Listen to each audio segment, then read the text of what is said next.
You're safe here. Breathe. The day is ending, and you've carried so much, but listen closely. His heart has never turned away from you, not even once. Let your shoulders drop. Feel the weight of the day beginning to lift. You made it through another 24 hours, and that matters more than you know. Every breath you took today was a gift he gave you. Every heartbeat was his love keeping rhythm in your chest. I know you're tired. I know you're carrying things that feel too heavy. Maybe you're wondering if you've disappointed him again, if your struggles have somehow changed the way he sees you. Maybe there's a voice in your head whispering that you should be stronger by now, better by now, more faithful by now. But that voice isn't his. His voice sounds different. It sounds like evening breeze through olive trees. It sounds like gentle waves against the shore of Galilee. It sounds like a father calling his child home for dinner, not in anger, but in anticipation of fellowship. Tonight, let yourself hear his real voice. Let yourself feel the warmth of his real heart toward you. Picture this with me. You're walking down a stone path in the growing dusk. The air is soft and warm, carrying the scent of jasmine and wild herbs. Somewhere ahead, there's a gentle glow, not harsh electric light, but the warm flicker of oil lamps. As you round a corner in the path, you see him. Jesus is sitting on a low stone bench in a small garden. The lamplight creates a golden circle around him and his face. Oh, his face. There's no irritation there, no frustration, no disappointment. His eyes are warm, patient, full of something that looks like relief.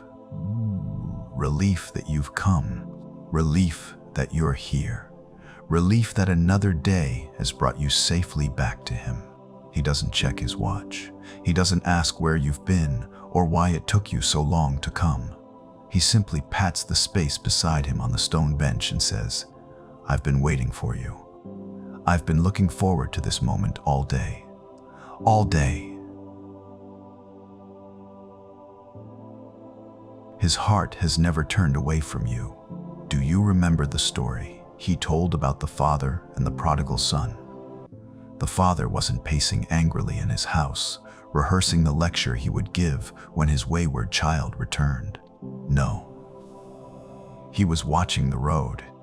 Every day he was watching the road, hoping, longing, aching for the moment he would see that familiar silhouette on the horizon.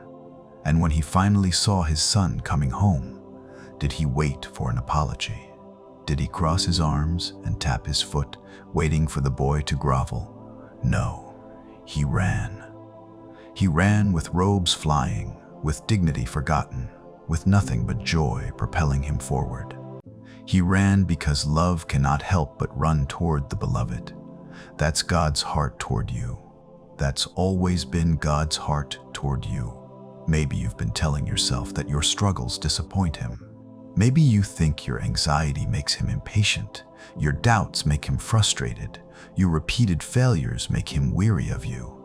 But listen, the Lord your God is with you, the mighty warrior who saves. He will take great delight in you. In his love, he will no longer rebuke you, but will rejoice over you with singing. He delights in you. He rejoices over you. He sings over you, not over your performance, over you. The moon is rising now in this garden where you sit beside him. Its silver light filters through the leaves above, creating patterns of light and shadow that dance gently across the ground. A night bird calls somewhere in the distance, and Jesus tilts his head to listen, smiling slightly. Everything here is peaceful. Everything here is safe. "I know what you've been thinking," he says quietly, his voice like honey and starlight. "I know you've been afraid that I'm angry with you, but look at my hands." You look down at his hands, resting calmly on his knees. They're strong hands, capable hands, but so gentle. There are scars there, old scars that catch the lamplight. Scars that tell a story of love so fierce it was willing to bleed for you. These hands, he says, have never been raised against you in anger. They've only ever reached for you in love. When you were drowning in guilt, these hands pulled you up. When you were lost in shame, these hands guided you home. When you were broken by your own choices, these hands gathered up every piece and put you back together. A gentle breeze stirs the jasmine, and its fragrance washes over you both. Jesus breathes it in deeply, his eyes closing for a moment in contentment. When he opens them again, they're focused on you with such tenderness that you almost can't bear it. Do you know what I see when I look at you? He asks. I see my beloved child who has fought so hard today.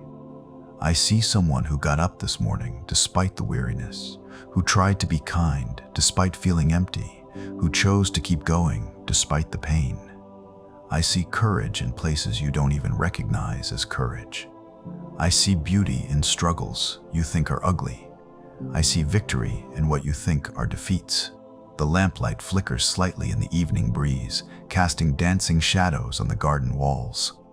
Somewhere, a fountain trickles softly, the sound like liquid music in the stillness.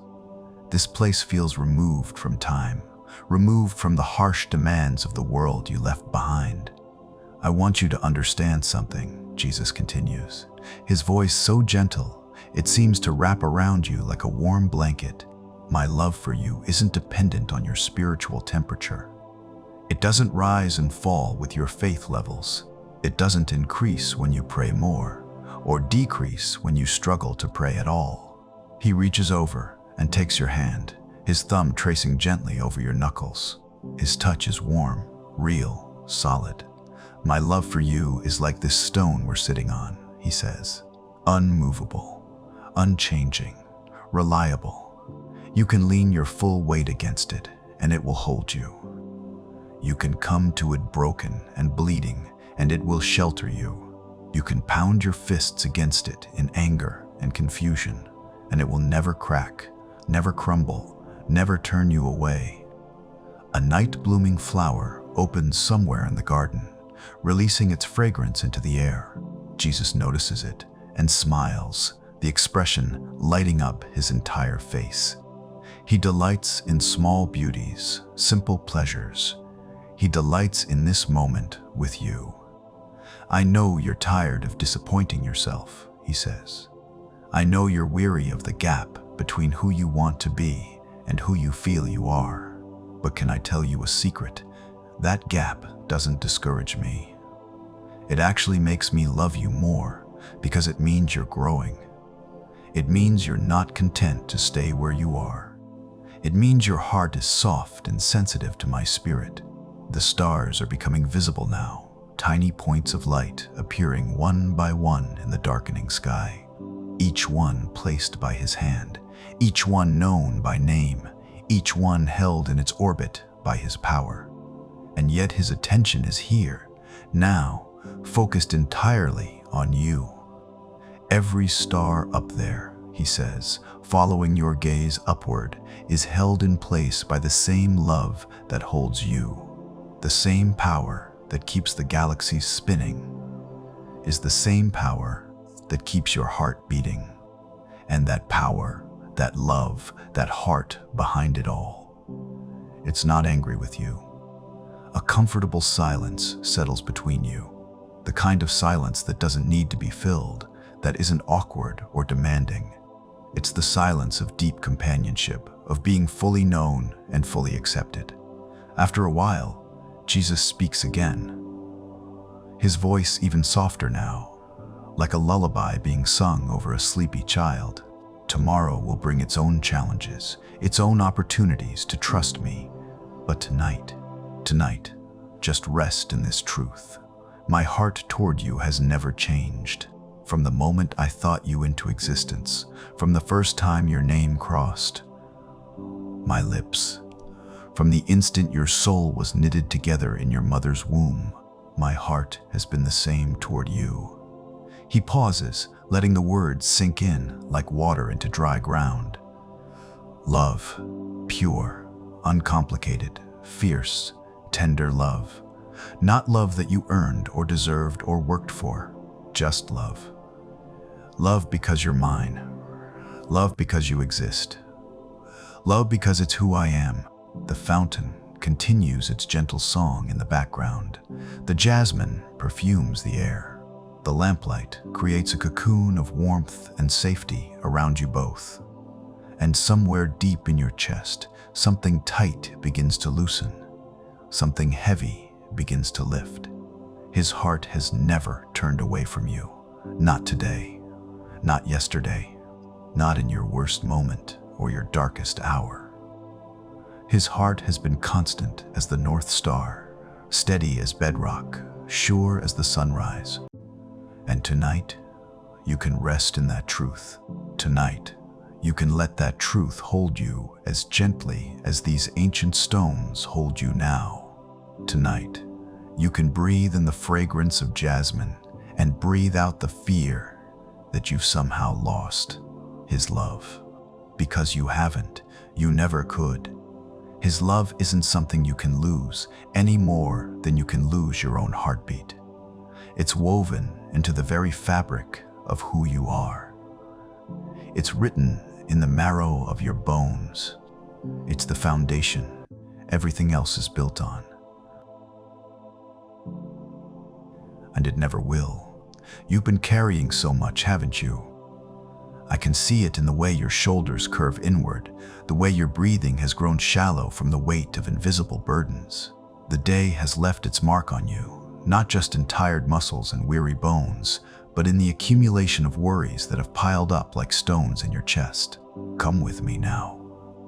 Let's walk together up this gentle hillside where the evening air is clear and cool. Your legs are tired, I know, but this climb is worth it.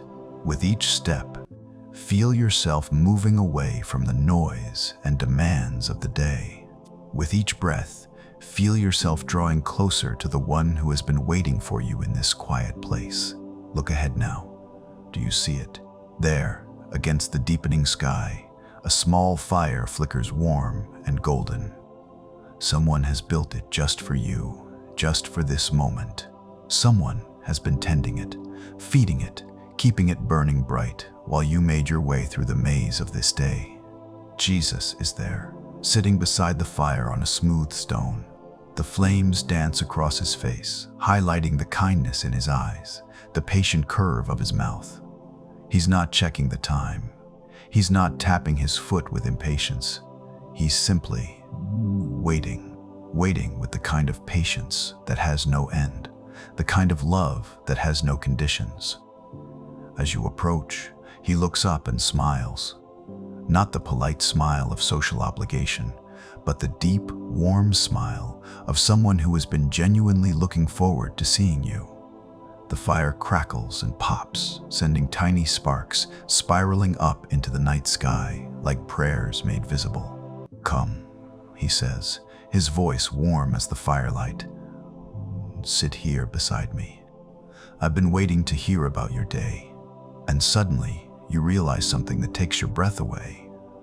He wants to hear about your day, not to judge it or fix it or critique it, just to hear it, just to know what you've been carrying, just to share the weight of whatever has been pressing on your heart.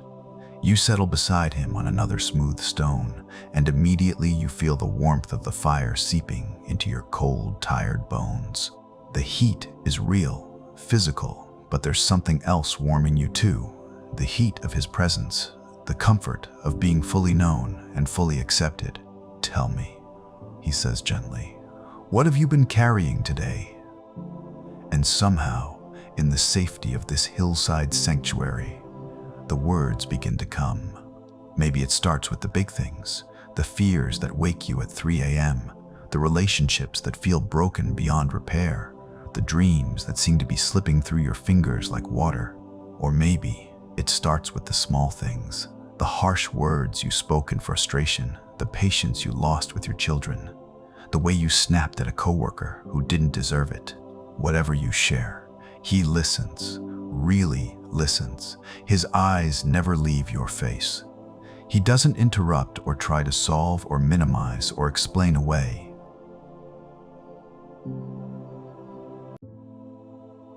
He receives your words like gifts, even the ugly ones, even the shameful ones, even the ones that sound like failure in your own ears. I know, he says when you pause. I've known all along. I was there when your alarm didn't go off this morning. I was there when the coffee maker broke and you were already running late. I was there when your boss seemed impossible to please, and when your friend's text made you feel like you're not enough. The fire pops again, and a shower of golden sparks rises into the darkness. Jesus watches them for a moment, then turns back to you. I was there when you lost your temper in traffic. I was there when you said things you immediately regretted. I was there when you looked in the mirror and felt discouraged by what you saw. I was there, and my heart wasn't turning away from you. My heart was breaking with yours. He reaches over and places his hand on your shoulder, and you feel the warmth of his palm through your clothes, the steady strength of his fingers. Do you know what Psalm 139 says? You know when I sit and when I rise. You perceive my thoughts from afar. You discern my going out and my lying down. You are familiar with all my ways. Before a word is on my tongue, you, Lord, know it completely. His thumb traces a gentle circle on your shoulder as he speaks. I know your thoughts before you think them. I know your words before you speak them. I know your struggles before you struggle with them. And here's what might surprise you. This knowledge doesn't burden me. It doesn't make me wish you were different or make me regret choosing you. It makes me love you more. A night bird calls somewhere in the darkness beyond the fire's glow, and Jesus tilts his head to listen, smiling slightly. Everything about him radiates peace, unhurried calm, infinite patience. You see, when you know someone completely, all their fears and faults and failures, and you love them anyway, that love becomes something deeper than surface attraction. It becomes the kind of love that lasts, the kind of love that doesn't change when circumstances change, the kind of love that isn't surprised by weakness because it never expected perfection in the first place. The fire has burned down to glowing coals now, the flames smaller, but the heat more concentrated, more steady. Jesus picks up a piece of wood and places it carefully on the coals. The flames leap up again, bright and warming. That's what I want to do with your burdens, he says, watching the new flames dance. I want to take them and transform them into something that gives light and warmth. Not because they're not real or because they don't matter, but because I can use even broken things to create something beautiful. He turns to face you more fully, the firelight making his eyes seem to glow with inner light. Matthew 11,028. Do you remember what I said? Come to me, all you who are weary and burdened, and I will give you rest. Not come to me when you're perfect. Not come to me when you've got it all figured out. Come to me when you're weary. Come to me when you're burdened. Come to me exactly as you are, carrying exactly what you're carrying. A shooting star streaks across the sky above you, there and gone in an instant. Jesus notices it and points it out to you, his face lighting up with simple delight. Even the stars sometimes fall, he says with a gentle smile, but the sky doesn't reject them for falling. The darkness doesn't refuse to hold them, and I don't reject you for the ways you sometimes fall either. He stands up then and holds out his hands to you. Give them to me, he says simply. All of them. The big burdens and the small ones, the ones that feel too shameful to speak and the ones that feel too trivial to mention. Give them all to me. And somehow, in this sacred moment, beside this hillside fire, you find yourself able to do something you couldn't do in the harsh light of day. you find yourself able to actually let go, to actually release your grip on the worries that have been cramping your hands and the fears that have been tightening your chest. One by one, you hand them over. The guilt from this morning's impatience, the anxiety about tomorrow's responsibilities, the shame from last week's failure, the fear about next month's unknowns. Each burden you name and release feels like a weight being lifted from your shoulders, a stone being removed from your chest. Jesus receives each one with the same gentle care, the same patient love. He doesn't minimize any of them or tell you they shouldn't matter. He simply takes them, holds them, and somehow, mysteriously, miraculously, they seem to lose their power to torment you. "My yoke is easy and my burden is light," he says, his voice like honey and starlight. Do you know why? Because when you're yoked with me, I carry the heavy end. When you're walking with me, I bear the weight that would crush you alone. He settles back down beside you, and you realize something has changed. Your breathing is deeper. Your shoulders are lower. The tight knot in your stomach has begun to loosen. "This is what I've been wanting to do all day," he says softly. "I've been watching you carry these things alone, and I've been waiting for you to remember that you don't have to. I've been waiting for this moment when you would let me share the load." The fire settles into steady, glowing coals again, providing warmth without the drama of leaping flames. It's a deeper kind of heat now, more sustaining, more reliable. "Your burdens don't surprise me," Jesus continues, his voice like a lullaby in the night air. "Your struggles don't alarm me. Your failures don't change my mind about you. I've known all of this about you from the beginning, and I chose you anyway. I've loved you through every single moment of your life, including the moments you're most ashamed of."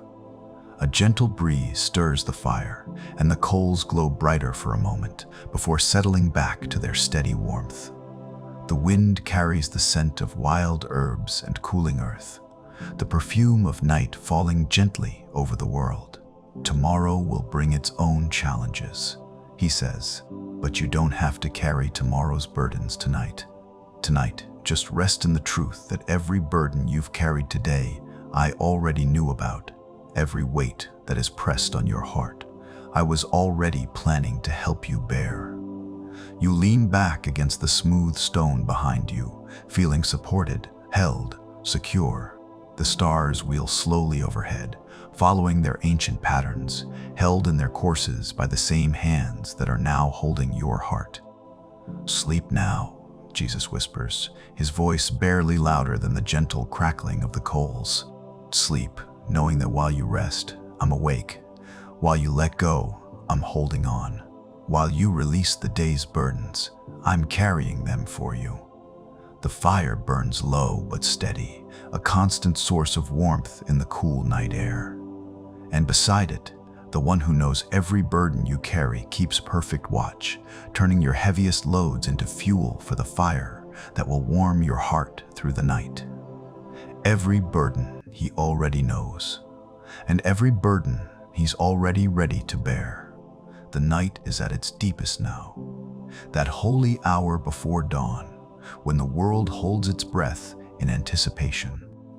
You and Jesus sit together in comfortable silence on this hillside, the fire now glowing coals providing steady warmth. The darkness around you isn't empty or frightening. It's full of potential, pregnant with promise, heavy with the certainty that light is coming. Jesus shifts slightly beside you, his face turned toward the eastern horizon, where the sky is still deep indigo, still star-scattered, still holding the night's secrets. But there's something in his expression, a quiet anticipation, a knowing smile that speaks of gifts about to be unwrapped, of beauty about to be revealed. "Do you see it yet?" he asks softly, his voice barely disturbing the sacred stillness. There, just at the edge of where the earth meets the sky. You strain your eyes, looking where he's pointing, At first, there's nothing, just the familiar darkness, the distant stars, the sleeping world. But then, yes, there it is, the faintest suggestion of something different. Not light exactly, not yet, but the promise of light, the whisper of dawn, stretching and stirring, preparing to wake the world. That's grace, Jesus says, and his voice carries the wonder of someone who has witnessed this miracle countless times but has never grown tired of it. Not something you earn or achieve or work toward, not something you can hurry or force or demand. Just something that comes, something that arrives right on schedule, faithful as breathing, sure as sunrise.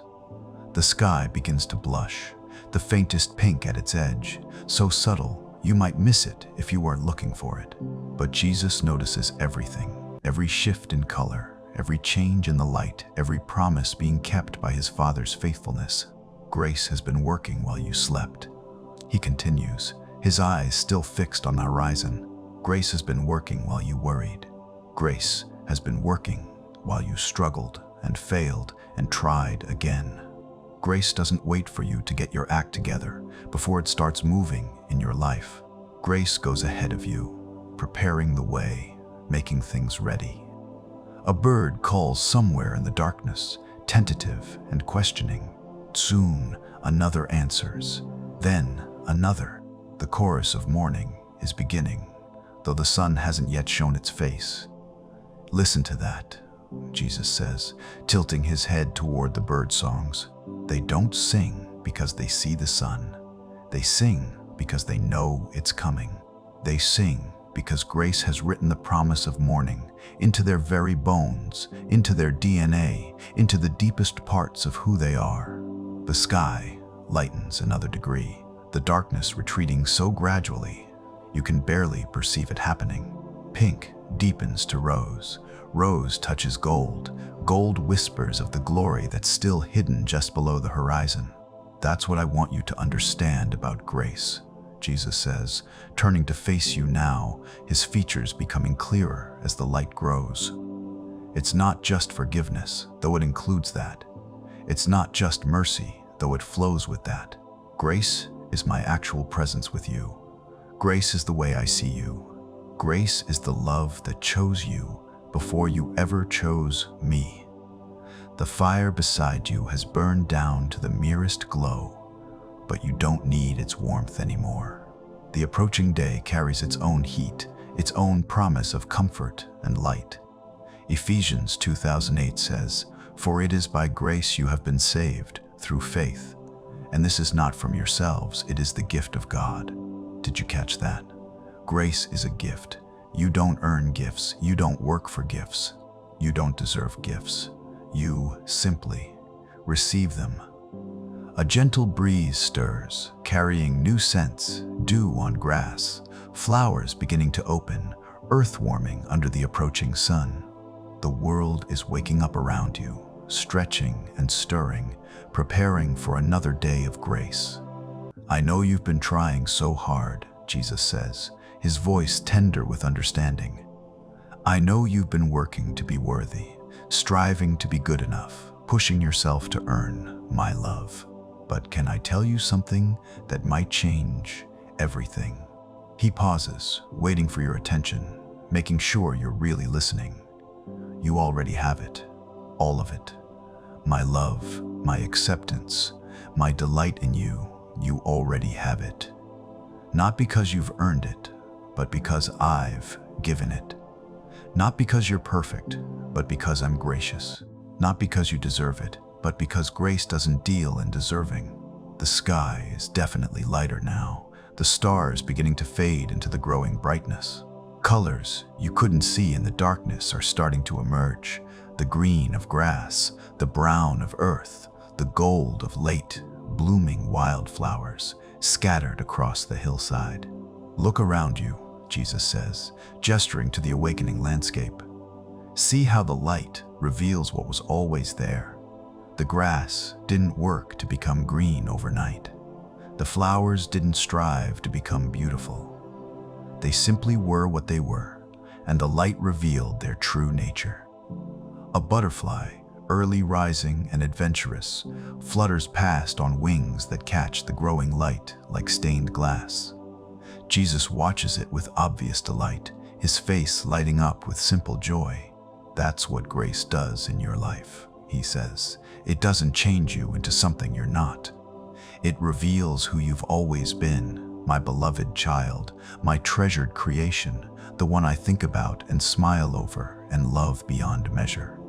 The eastern horizon is definitely golden now, though the sun itself remains hidden. The light is growing stronger, more confident, touching everything with the promise of a new day. Psalm 35 says, "Weeping may stay for the night, but rejoicing comes in the morning."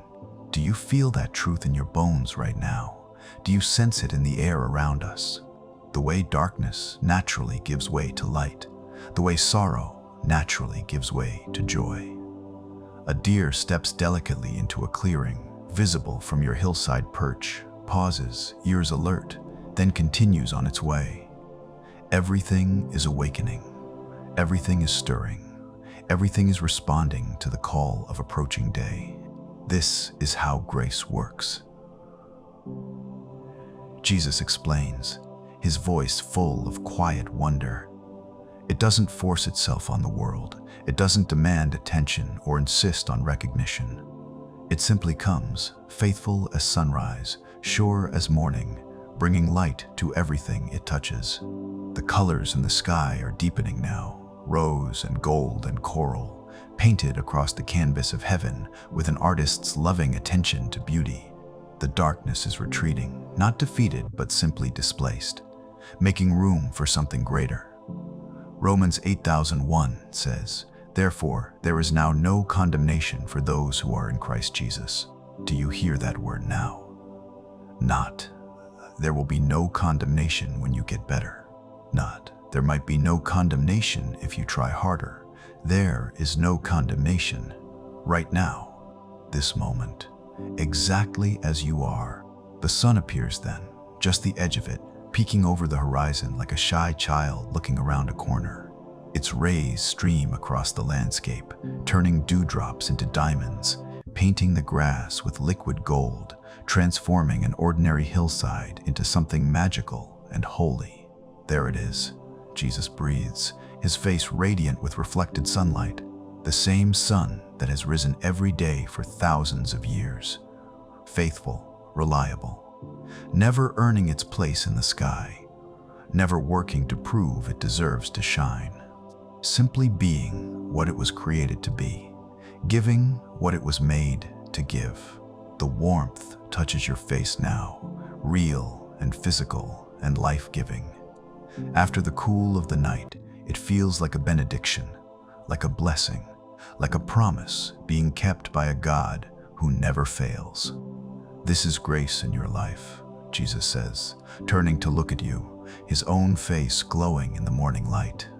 Not something you achieve, but something you receive. Not something you earn, but something you enjoy. Not something you work for, but something you rest in. A chorus of birds erupts in song now, full-throated and joyous, welcoming the day with unrestrained celebration. The sound fills the air, surrounds you both, creates a symphony of gratitude that seems to rise from the very earth itself. They're not singing because they're perfect birds, Jesus observes with a smile. They're not singing because they've achieved some kind of avian enlightenment. They're singing because it's morning, because the sun has risen, because grace has given them another day. Pure gratitude, pure joy, pure response to pure gift. The landscape around you is fully revealed now in the growing light. Rolling hills covered in green grass, scattered trees, wildflowers dancing in the morning breeze. It's beautiful in a way that takes your breath away, not because it's trying to be beautiful, but because beauty is woven into its very nature. This is how I see you, Jesus says quietly, his eyes taking in the sun-kissed world around you. Not striving for beauty, but simply beautiful. Not working to be loved, but simply loved. Not earning grace, but simply graced. A cloud drifts across the sun for a moment, casting a brief shadow over the hillside. But the cloud passes, and the light returns, steady and sure. Even when clouds come, Jesus notes, watching the shadow chase across the grass, the sun doesn't stop shining. It's still there, still warm, still faithful. The cloud doesn't diminish the sun. It just temporarily blocks your view of what's always been there. The warmth is growing stronger now, the heat beginning to penetrate your clothes, to warm your skin, to chase away the last chill of night from your bones. That's grace too. He continues. Sometimes circumstances cloud your ability to feel it, to see it, to experience it fully. But grace doesn't depend on your perception of it any more than the sun depends on your ability to see it. Grace just is. Constant, faithful. Sure, you realize you're breathing differently now, deeper, slower, more peacefully. The tight knot of anxiety in your chest has dissolved like morning mist in sunlight. The weight you've been carrying has lifted like shadows retreating before dawn. Do you feel it? Jesus asks softly. The way grace is moving in you right now, the way it's melting away the things that don't belong, revealing the things that do. The way it's bringing light to places that have been dark, warmth to places that have been cold. A butterfly lands on a flower near your feet, its wings opening and closing slowly in the sun. Such simple beauty, such unconscious grace, such natural response to light and warmth. This is what I want for you, Jesus says, nodding toward the butterfly. Not performance or perfection, but simply this, simply being who you are in the light of my love, simply existing in the warmth of my acceptance, simply resting in the reality of grace.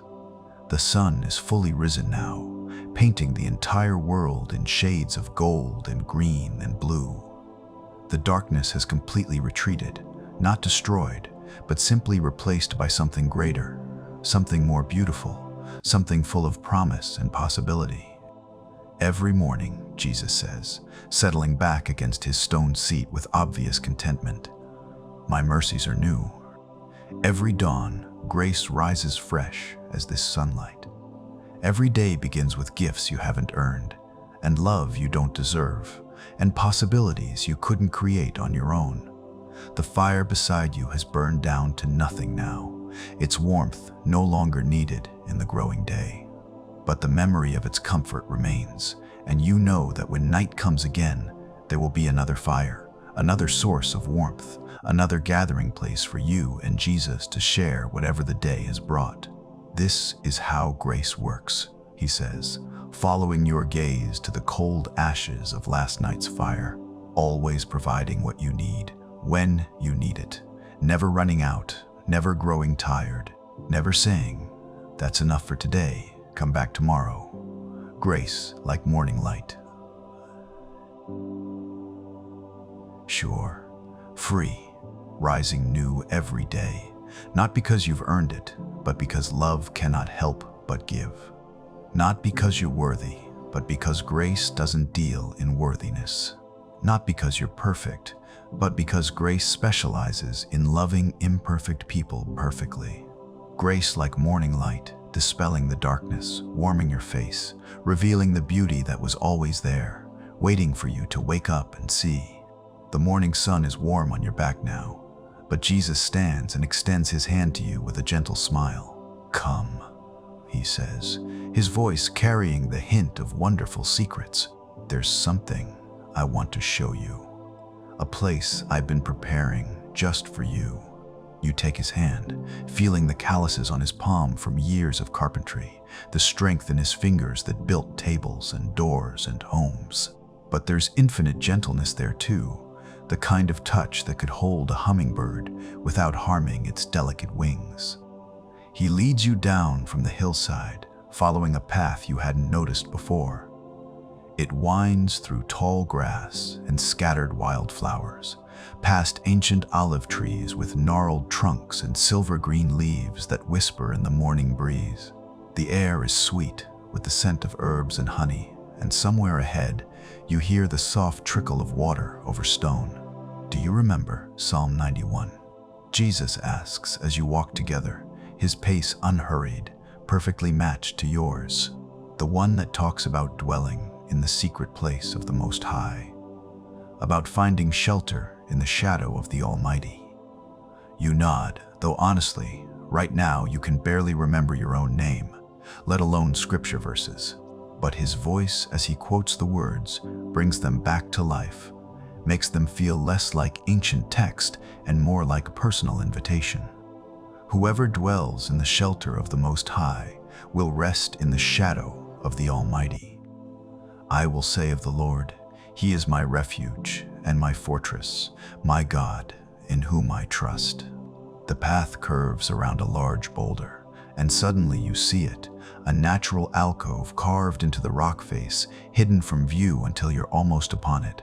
The opening is just large enough for 2 people, and inside, you can see smooth stone walls worn by centuries of wind and rain into something beautiful and welcoming. Here, Jesus says, ducking slightly to enter the shelter. This is what I wanted to show you. You follow him inside, and your breath catches. It's larger than it appeared from outside, with room to sit comfortably, even to lie down if needed. The walls are smooth and pale, and they seem to glow with their own soft light. A small spring bubbles up from the stone in one corner, creating a tiny pool of the clearest water you've ever seen before, trickling away through a crack in the floor. But most wonderful of all is the feeling in this place. Safety. Absolute, complete, unshakable safety. As if nothing harmful could ever find you here. As if this space exists outside the reach of everything that frightens or threatens or wounds. This is what I mean when I talk about the shelter of my wings, Jesus says, settling cross-legged on the smooth stone floor. Not a place you visit when you're in trouble, but a place where you dwell, where you live, where you belong. He gestures for you to sit across from him, and as you do, you notice how the curved walls seem to embrace you, how the soft light makes everything feel warm and intimate and sacred. Psalm 91:4 says, He will cover you with His feathers, and under His wings you will find refuge. His faithfulness will be your shield and rampart. I know that sounds strange, me having feathers and wings, but it's not about the literal image. It's about the feeling, the reality, the experience. A gentle breeze stirs outside the entrance, but inside your stone sanctuary, the air is perfectly still, perfectly comfortable. You can hear birds singing in the distance, but their voices are muted, softened, like music heard through water. Think about a mother bird. Jesus continues, his voice echoing softly off the curved walls. When her babies are afraid, or cold, or threatened, what does she do? She spreads her wings wide and gathers them underneath, close to her warm body, close to her heartbeat. They can't see the danger anymore because all they can see is her. They can't feel the cold anymore because all they can feel is her warmth. He reaches over and places his hand over your heart, and you feel warmth spreading from his palm through your entire chest. That's what this is, he says. That's what I'm offering you. Not just protection from the storms of life, but intimacy with the one who calms storms. Not just shelter from your enemies, but closeness with the one who has already defeated them. The little spring in the corner bubbles quietly, a peaceful sound that seems to flow directly into your soul. You find yourself breathing more deeply, your shoulders dropping, tension you didn't even know you were holding beginning to melt away. Do you know what happens to chicks when they're under their mother's wings? Jesus asks with a gentle smile. They stop striving. They stop looking around fearfully for threats. They stop trying to protect themselves. Rest.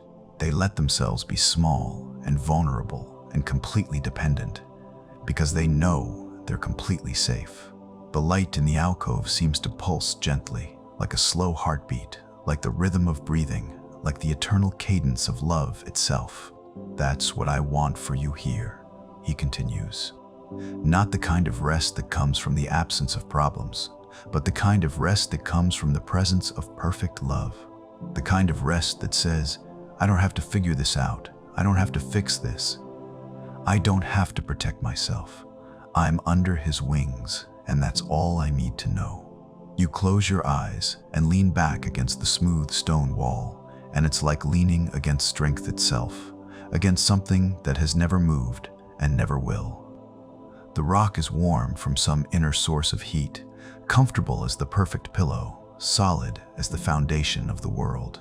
Deuteronomy 30,027 says, "The eternal God is your refuge, and underneath are the everlasting arms." Jesus whispers, his voice barely louder than the bubbling of the spring. Underneath, always underneath. No matter how far you fall, how hard life hits you, how deep your pain goes, underneath it all, always, are arms that will never let you hit bottom. A shaft of sunlight slants through the entrance, illuminating tiny particles of dust that dance in the air like golden snow. Everything here is touched with beauty, blessed with peace, sanctified by his presence.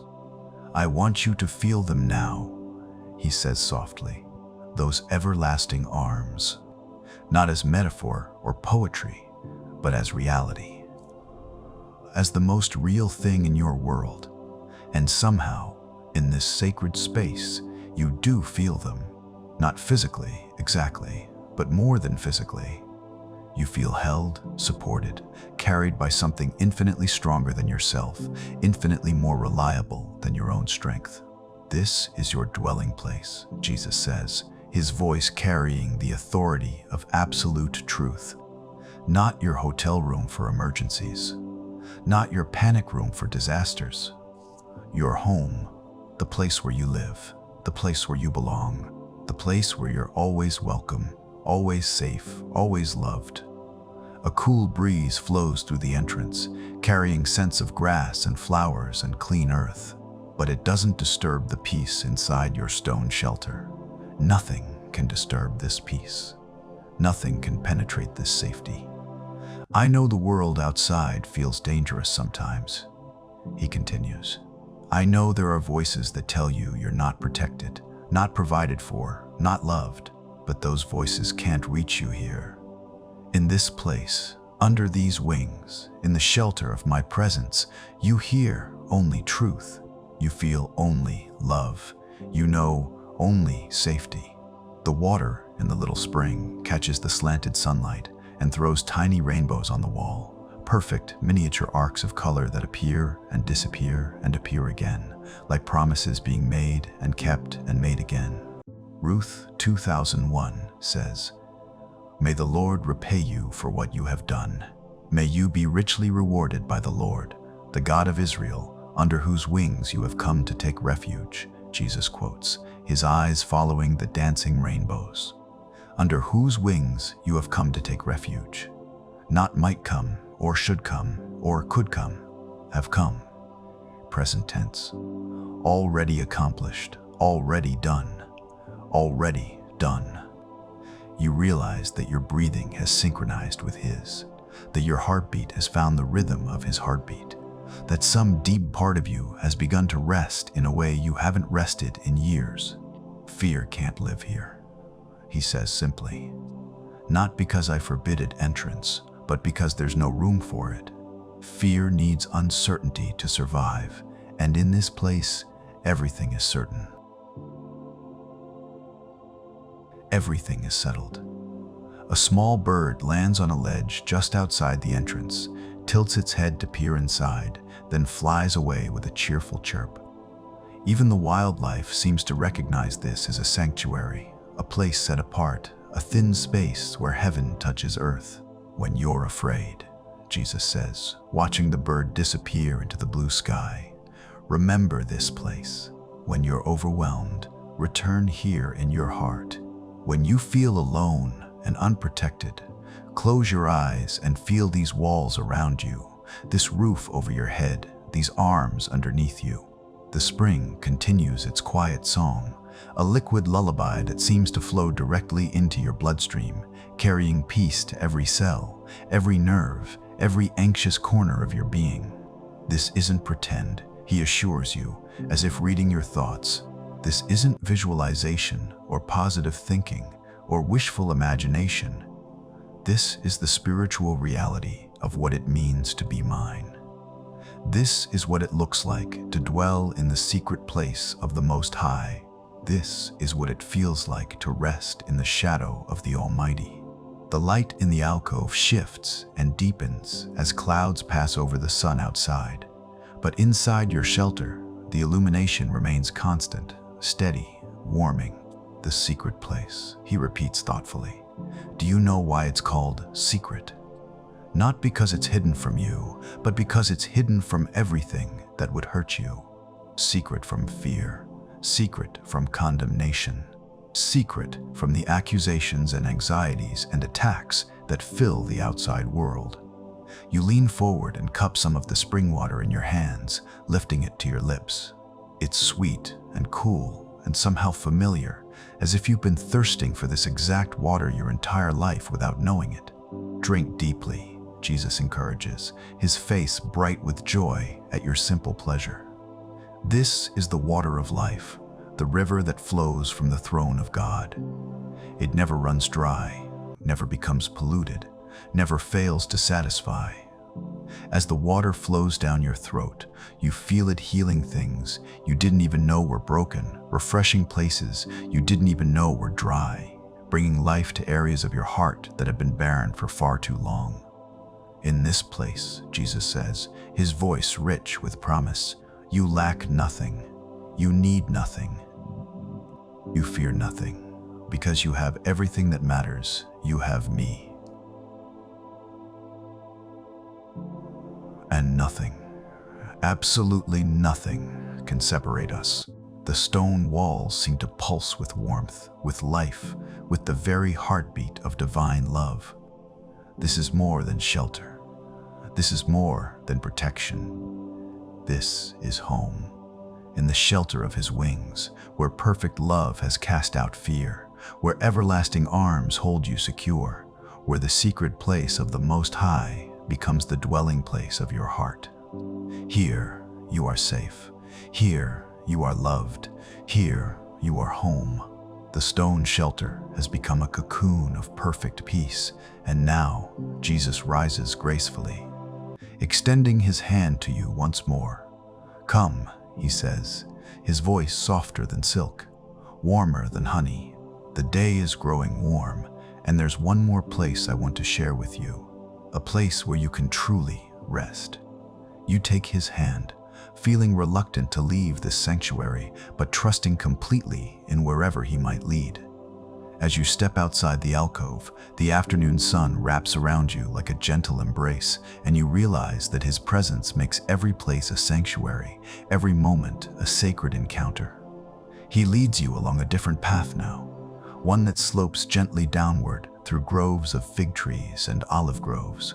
The leaves rustle overhead with a sound like whispered prayers, and the dappled sunlight creates patterns of light and shadow that dance across the ground with each breath of wind. There's a story I want to tell you as we walk, Jesus says, his pace unhurried, his voice carrying the cadence of someone who has all the time in the world.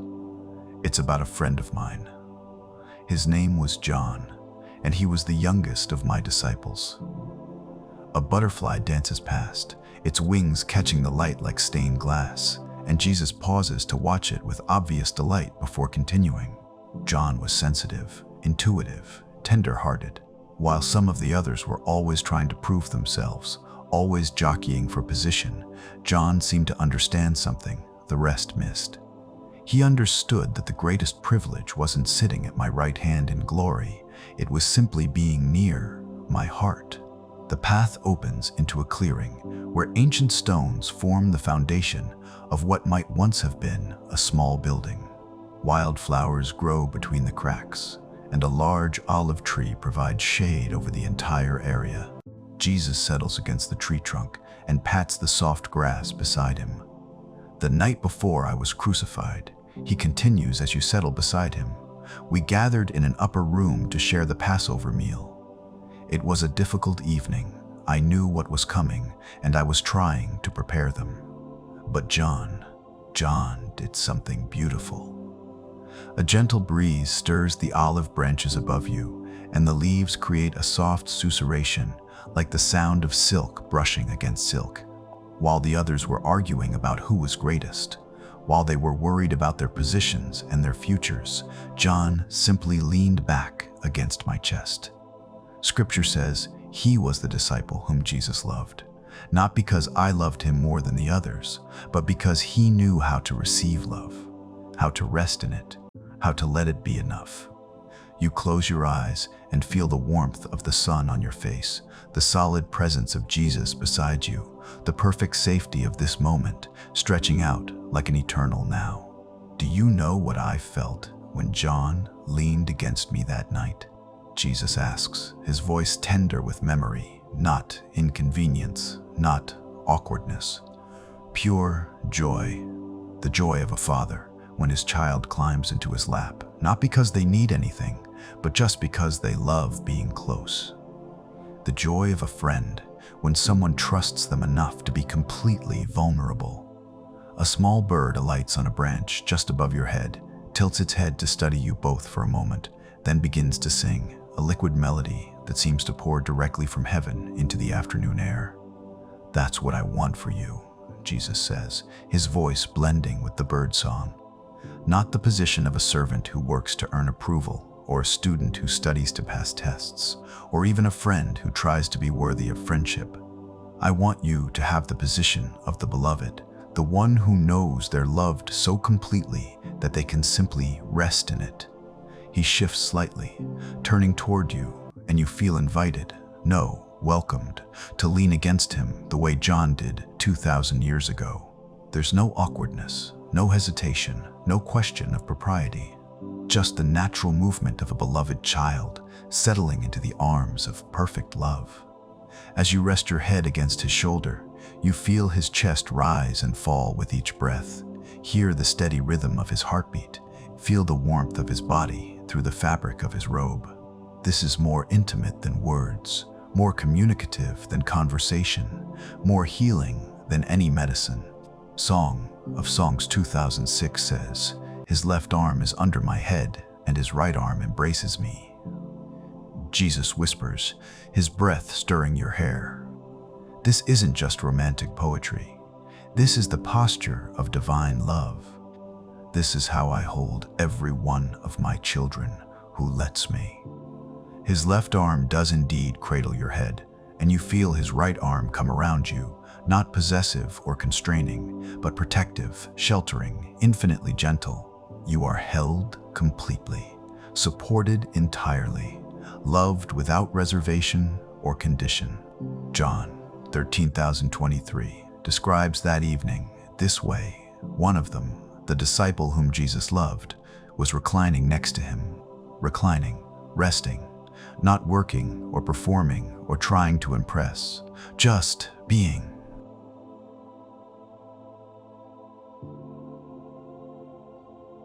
Just letting himself be loved. The bird above you has been joined by others now, and their songs weave together into a symphony of praise that seems to rise from the very earth itself.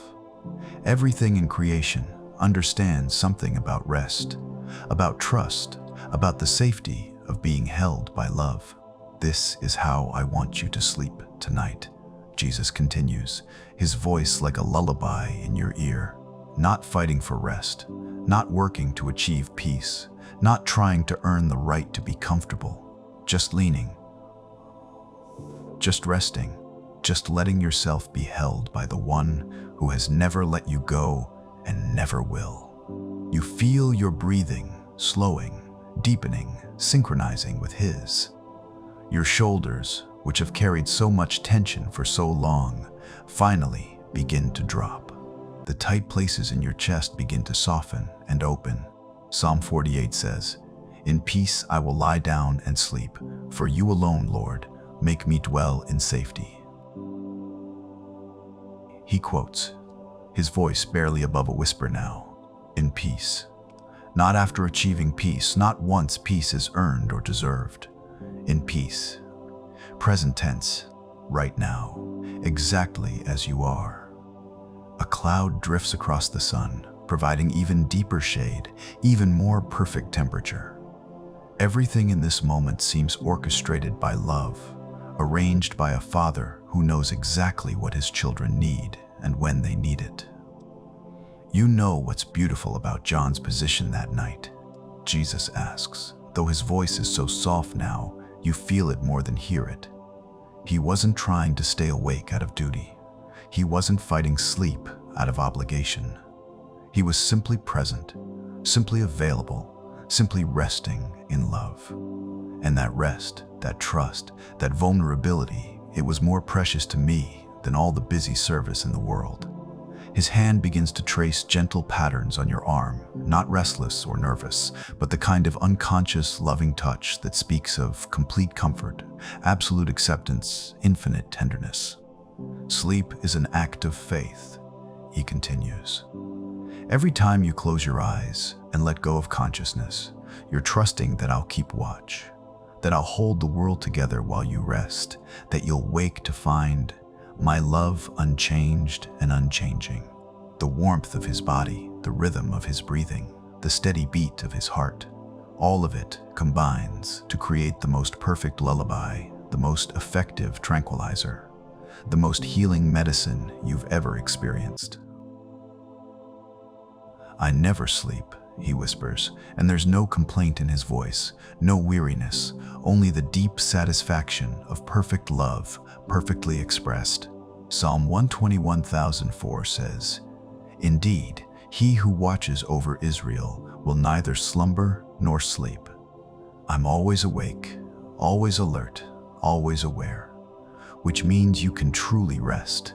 You can completely let go.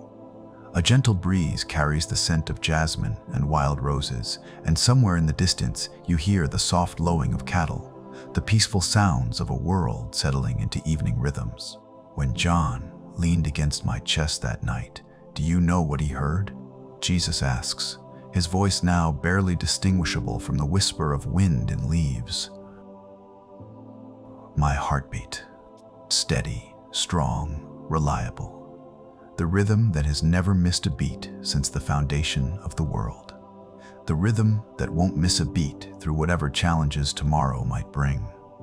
You can hear it now too, that ancient rhythm, that eternal cadence, that cosmic metronome that keeps perfect time with the music of the spheres.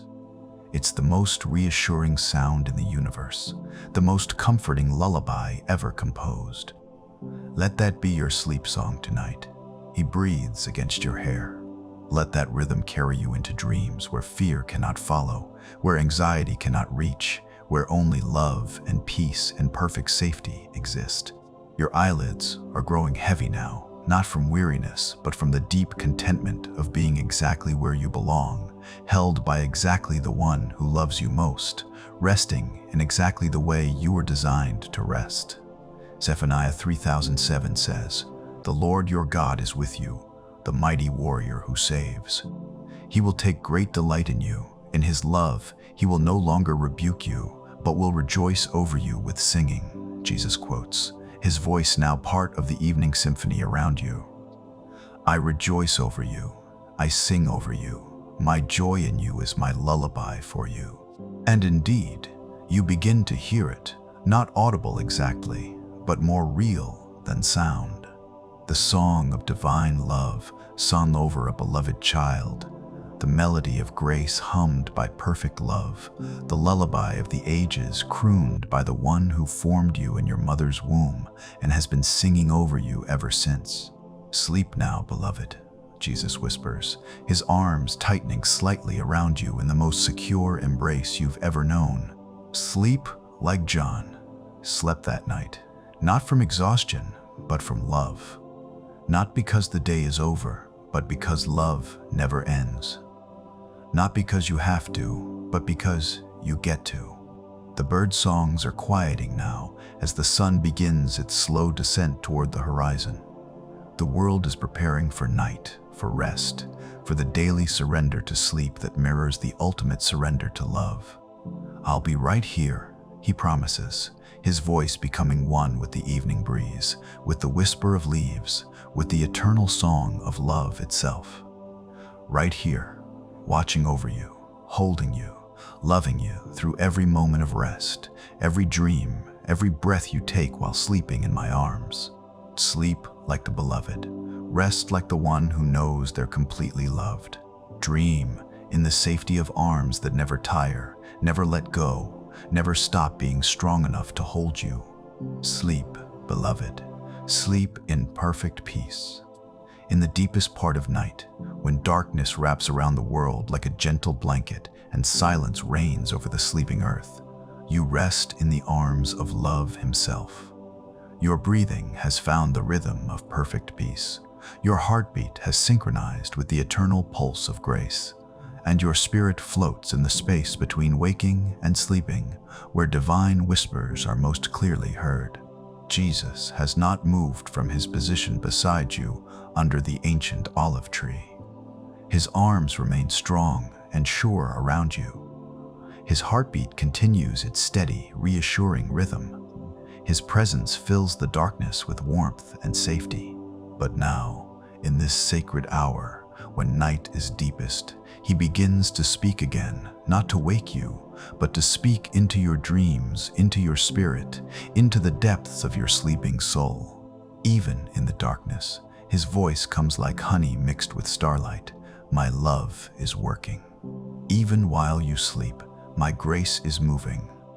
Even in this hour, when the world seems farthest from dawn, morning is already on its way. A night bird calls somewhere in the olive grove, its voice clear and sweet in the stillness. Another answers from across the clearing, and then another, until the darkness is filled with a gentle symphony of creatures who understand something profound about the nature of night and day, about the certainty of cycles, about the promise that darkness always gives way to light. Listen to them, Jesus whispers, his breath warm against your hair. They sing in the darkness, not because they can see the sun, but because they know it's coming. They sing because dawn is written into their DNA, woven into the fabric of their being, as certain as their own existence. The stars wheel slowly overhead, following their ancient paths across the vast canvas of night, each one placed by his hand, each one held in its course by his will, each one a reminder that even in the deepest darkness there are always points of light, always signs of hope, always evidence of a loving creator who never abandons his creation. Psalm 30,005 says, "Weeping may stay for the night, but rejoicing comes in the morning." He continues, his voice blending with the night sounds around you. This isn't just poetic language. This is promise. This is guarantee. This is the way I've designed reality to work. A gentle breeze stirs the olive branches above you, and the leaves rustle with a sound like whispered prayers, like ancient blessings being spoken over sleeping children. The night air carries scents of cooling earth and growing things, the perfume of a world at rest, but still alive, still breathing, still held in the palm of divine love. I know some of your nights have been long, Jesus says, his voice tender with understanding. I know there have been seasons when morning seemed like it might never come, when the darkness felt permanent, when weeping seemed like it might be the only sound your heart would ever make again. His hand finds yours in the darkness, fingers intertwining with fingers in a grip that speaks of unbreakable connection, unshakable commitment, unending presence. But look where you are now, he continues. Here, in my arms, breathing peacefully, your heart finally at rest. The morning came, didn't it? Not when you expected it, not how you thought it would, but it came. It always comes. It always will come. A shooting star streaks across the sky above the olive grove, there and gone in a heartbeat, but its brief light seems to leave the darkness somehow less dark, somehow more full of possibility. That's how hope works sometimes, Jesus observes, following the star's path with his eyes. Just a flash, just a moment of light in the darkness, but enough to remind you that light exists, that brightness is real, that dawn is more than just wishful thinking.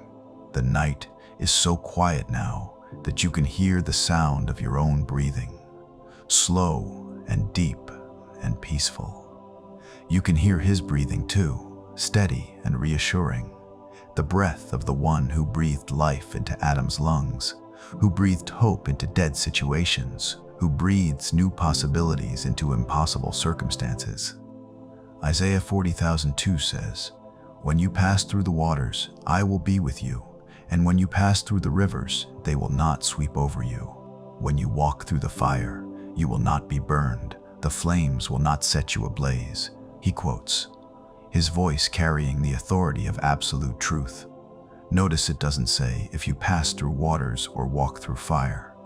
It says when, because difficulty is part of the human experience. But so is my presence in the difficulty. A cloud drifts across the moon, dimming its silver light for a moment before moving on. But the moon continues shining, patient and faithful, knowing that clouds are temporary, that its light will shine clear again. That's what I want you to remember about the hard seasons, Jesus says, watching the cloud shadow move across the sleeping landscape. They're real, but they're not permanent. They come, but they also go. And through all of them, every single one, I'm here.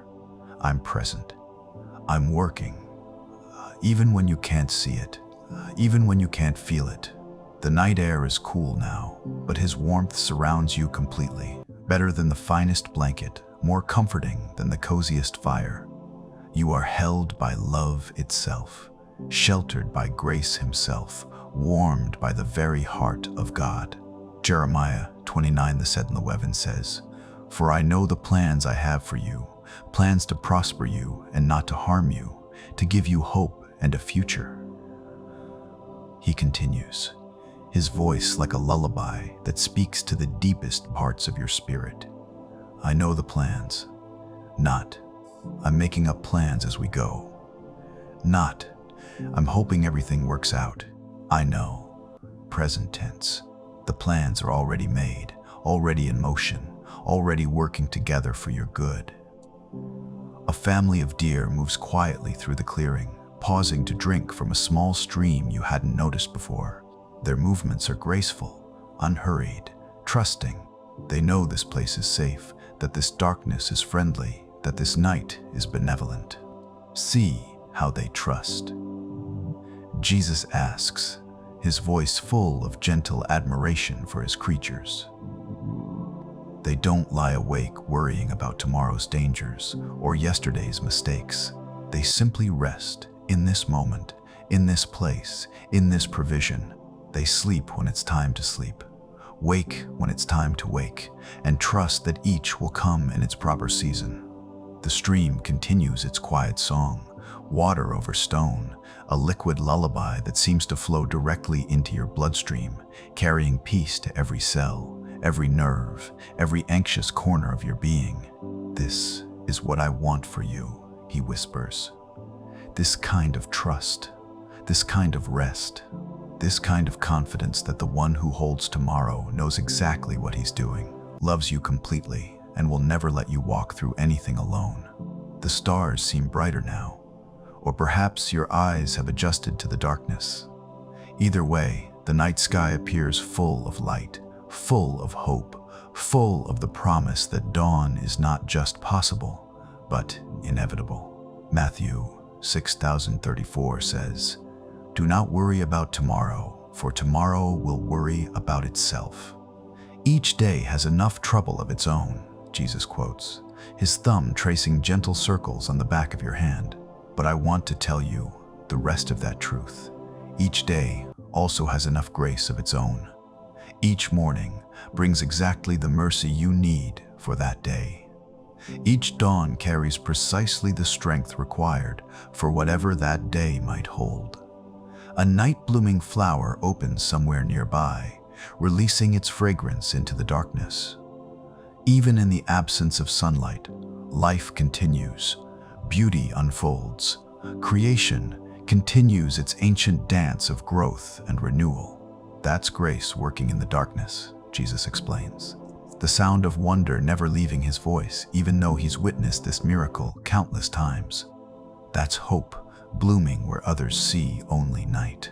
That's the way I work in your life, always bringing forth beauty, always creating something good, always preparing new mercies for new mornings. The moon has moved across the sky now, and its angle has changed, casting new patterns of light and shadow across the olive grove. Everything is slowly, subtly shifting, moving toward the inevitable moment when darkness will begin its graceful retreat and dawn will paint the eastern sky with promise. Do you feel it? Jesus asks softly, the way the night is already beginning to change. It's still dark, still deep in the hours before dawn, but there's something different in the air, something expectant, something full of anticipation for what's coming. And you do feel it, a subtle shift in the atmosphere, a sense of movement just beneath the surface of the stillness, a whisper of change that speaks of morning approaching even while night still reigns. That's how it is with the difficult seasons of life, he explains. Even when it still feels dark, even when dawn still seems far away, morning is already stirring. Hope is already moving. Change is already in motion. The sun hasn't appeared yet, but it's coming.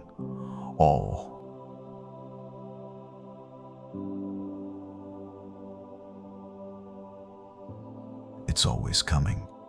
A gentle wind begins to stir, cool and fresh, carrying new scents, the promise of dew, the hint of warming earth, the whisper of grass awakening.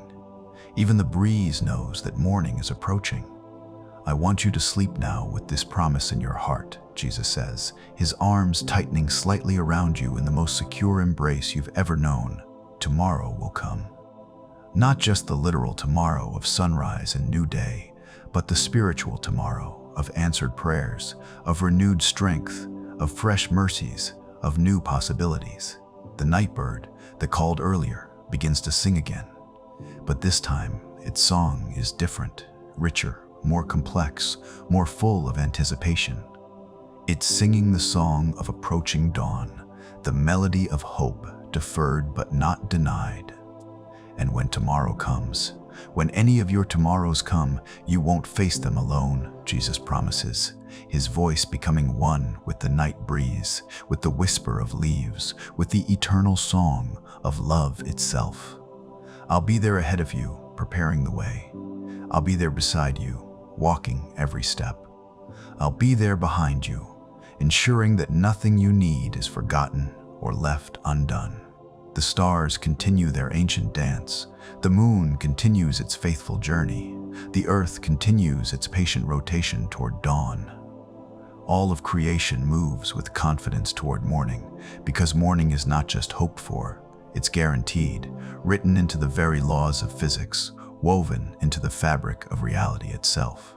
This is my promise to you, Jesus whispers, his voice now barely distinguishable from the breathing of night itself. Morning will come again. Light will return. Hope will be renewed. Strength will be restored. Joy will dance in your heart again. Not because you deserve it, but because dawn is what I do. Morning is who I am. Light is my very nature.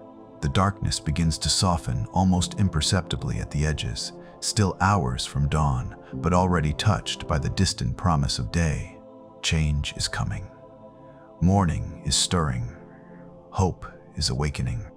Sleep now, beloved. Jesus breathes against your hair, his voice the last thing you hear before drifting deeper into the most peaceful rest you've ever known. Sleep knowing that when you wake, it will be to light. Sleep knowing that when you rise, it will be to fresh mercies.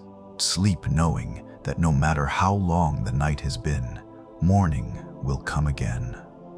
And in his arms, surrounded by his presence, held by his love, you sleep with the confidence of one who knows that the best is yet to come. Morning will come again.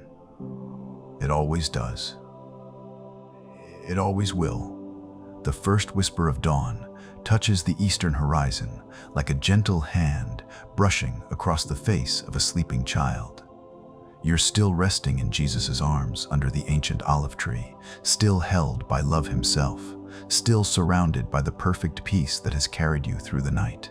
But now something is stirring in the air around you. Not the harsh urgency of alarm clocks or demanding schedules, but the gentle invitation of a new day beginning to unfold. Jesus shifts slightly beside you, not to disturb your rest, but to better see the sky lightening above the olive grove. His arms remain secure around you. His presence continues to be your shelter, but there's something new in his posture. The anticipation of a father watching for the perfect moment to give his child a gift. "Look, beloved," he whispers, his voice soft as silk, warm as honey, gentle as morning breeze. Do you see it beginning? The first blush of dawn painting the sky. This is what I want to give you today. Not just another 24 hours to get through, but a fresh canvas painted with new mercies, a clean page written with fresh grace. The sky blushes the faintest pink at its edge, so subtle you might miss it if you weren't looking with the eyes of love. But Jesus notices everything, every shift in color, every change in light, every promise being kept by his Father's faithfulness. Number 602426, he begins, his voice carrying the weight and beauty of ancient blessing, says, "The Lord bless you and keep you. The Lord make his face shine on you and be gracious to you. The Lord turn his face toward you and give you peace." This isn't just scripture, beloved. This is my voice speaking over you. This is my heart's desire for you. This is my blessing being pronounced over your life right now, in this moment, as this new day begins. A bird calls somewhere in the olive grove, tentative at first, then more confident, then joined by another and another, until the air fills with the symphony of creatures welcoming the day. Their songs rise like incense, like prayers made audible, like the very voice of creation, praising the one who makes all things new. "The Lord bless you," Jesus continues, his voice blending with the bird songs, becoming part of the morning music. "Not just with things, though I long to give you good gifts, but bless you with myself, bless you with my presence, bless you with the awareness that you are cherished, valued, loved beyond measure." The light is growing stronger now, painting the eastern sky with broader strokes of rose and gold. The darkness retreats gracefully, without struggle or resistance, making room for something greater, something more beautiful, something full of promise. "And keep you," he adds, his arms tightening slightly around you, as if to demonstrate the keeping, the holding, the protection that never fails. "Not just safe from harm, though I am your shield and fortress, but keep you as a treasure is kept, as a love letter is kept, as a precious memory is kept close to the heart." A gentle breeze stirs the olive branches above you, and the leaves create a soft susurration, like the sound of angels' wings, like the whisper of heaven touching earth. Everything in this moment is touched with the sacred, blessed with the holy, sanctified by his presence. "The Lord make his face shine on you," Jesus continues. And his own face seems to glow with inner light as he speaks, radiating the warmth and brightness of divine love. You know what it means when someone's face shines on you. It means they're happy to see you. It means they light up when you walk into the room. It means their joy is connected to your presence.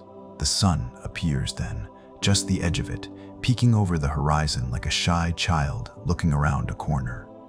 Its rays stream across the landscape, turning dewdrops into diamonds, painting the grass with liquid gold, transforming an ordinary olive grove into something magical and holy. That's how my face looks when I see you, Jesus says, his voice full of wonder at his own love for you. That's the brightness you kindle in my heart. That's the joy that fills my being simply because you exist, simply because you're mine, simply because you're here in my arms right now. A butterfly emerges from the warming air, its wings catching the early sunlight like stained glass windows. It dances past on currents of grace, its flight seeming to write invisible messages of beauty and hope across the morning sky. And be gracious to you, he whispers, watching the butterfly's joyful dance. Grace upon grace upon grace, not because you've earned it, but because grace is my nature, not because you deserve it, but because grace doesn't deal in deserving. Not because you've been perfect, but because grace specializes in loving imperfect people perfectly. The warmth begins to touch your face now, real and physical and life-giving. After the cool of the night, it feels like a benediction, like a blessing, like a promise being kept by love himself. Psalm 121,003-4 says, "He will not let your foot slip. He who watches over you will not slumber. Indeed, he who watches over Israel will neither slumber nor sleep," Jesus quotes, his voice carrying the authority of absolute truth. While you've been resting in my arms, I've been keeping watch. While you've been sleeping peacefully, I've been tending the fires of grace. While you've been dreaming, I've been preparing the way for this new day.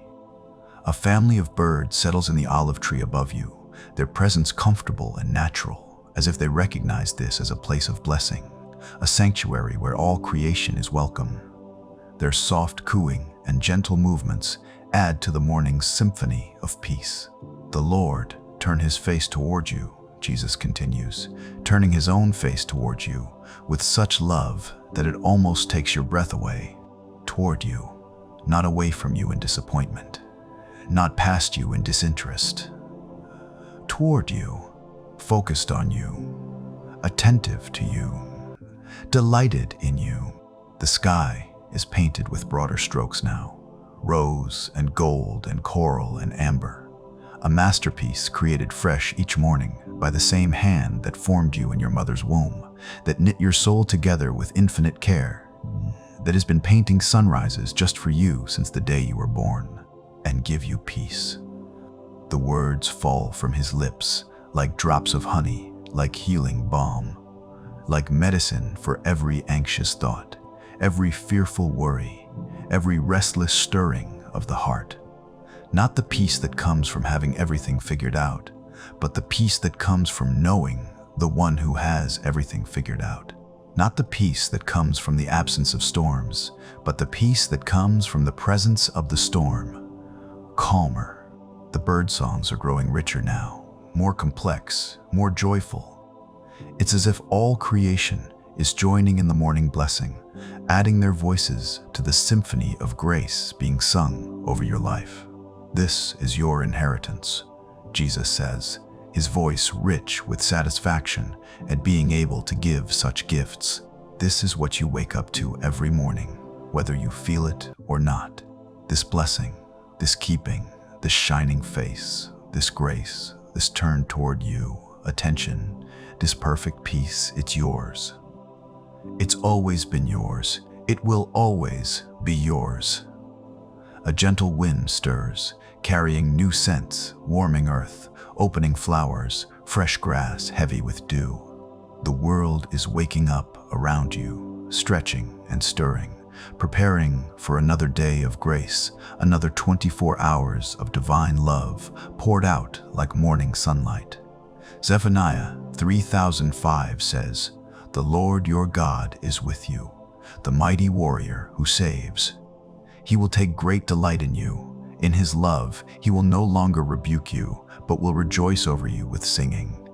Jesus quotes, his voice becoming a song itself, a lullaby of love sung over his beloved child. And you can hear it now, not audible exactly, but more real than sound. The song of divine love sung over you, the melody of grace hummed by perfect love, the lullaby of the ages crooned by the one who formed you and has been singing over you since your very first breath.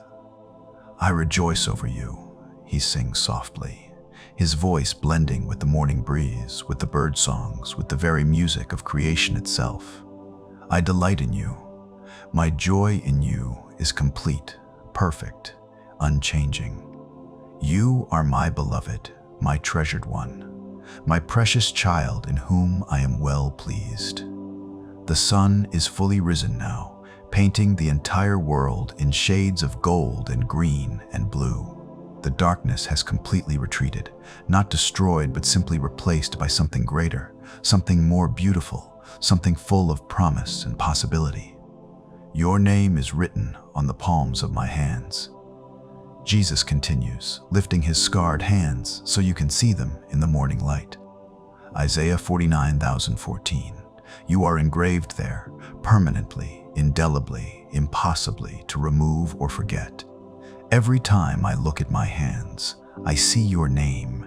Every time I move, I'm reminded of you. Every time I reach out to bless or heal or help, I'm carrying you with me.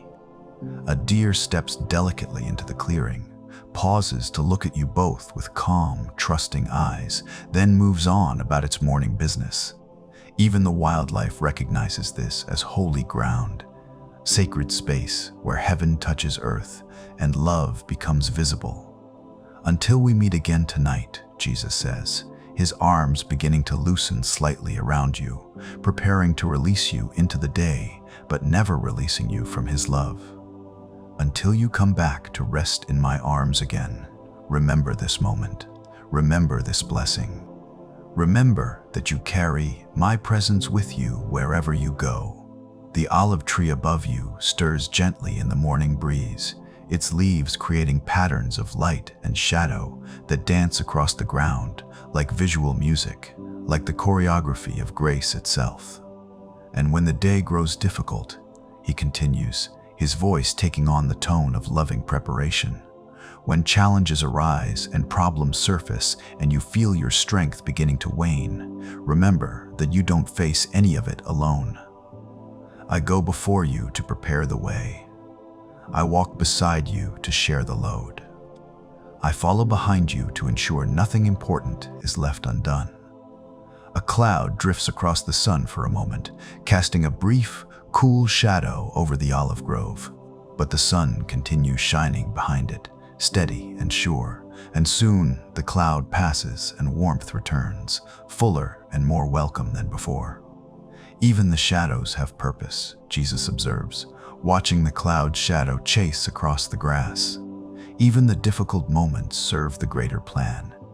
Even the temporary coolings make the warmth more precious when it returns. The morning is fully established now, bright and warm and full of life. Birds sing in every tree, flowers open their faces to the sun, grass reaches upward toward the light. All creation participates in the daily miracle of morning, the fresh beginning, the new start painted across the canvas of time. This is my final gift to you, as this night of rest comes to an end, Jesus says, his voice rich with love and promise, the absolute certainty that there is grace enough for morning, grace enough for whatever this day might bring, grace enough for the joys that will lift your heart and for the challenges that will test your strength, grace enough for the ordinary moments and for the extraordinary ones, grace enough for success and for failure, for laughter and for tears, for the expected and for the surprising. He helps you sit up slowly, gently, your body refreshed by supernatural rest, your spirit renewed by supernatural love, your heart filled with supernatural peace. Grace like morning light, he says, his face radiant in the sunrise. Faithful, sure, free, rising new every day, not because you've earned it, but because love cannot help but give. Not because you're worthy, but because grace doesn't deal in worthiness. Not because you're perfect, but because grace specializes in loving imperfect people perfectly. A breeze carries the scent of jasmine and wild roses, and somewhere in the distance, you hear the peaceful sounds of a world awakening, birds calling, water trickling, life stirring everywhere. Go now, Jesus says, standing and offering you his hand one more time. Go into this new day carrying my blessing, wearing my love like a garment, breathing my peace like air.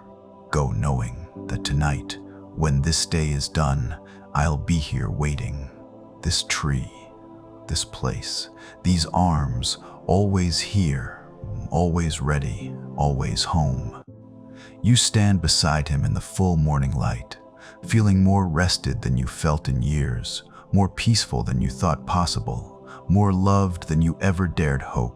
Grace enough for morning, he repeats. His final words to you as this sacred night draws to its close. Grace enough for every morning. Grace enough for this morning. Grace enough for you. The sun climbs higher. The day grows brighter.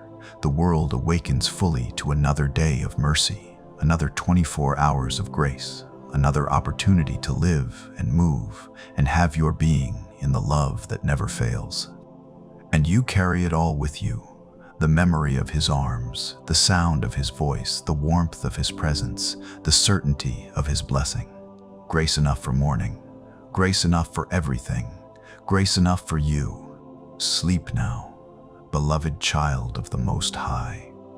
Sleep in the arms of perfect love, sheltered by perfect grace, held by perfect peace.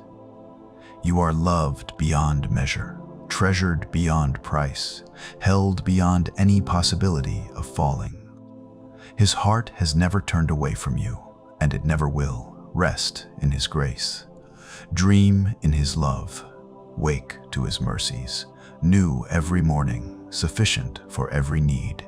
May the peace of Christ, which surpasses all understanding, guard your heart and mind through the night and into the morning light. Amen.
you.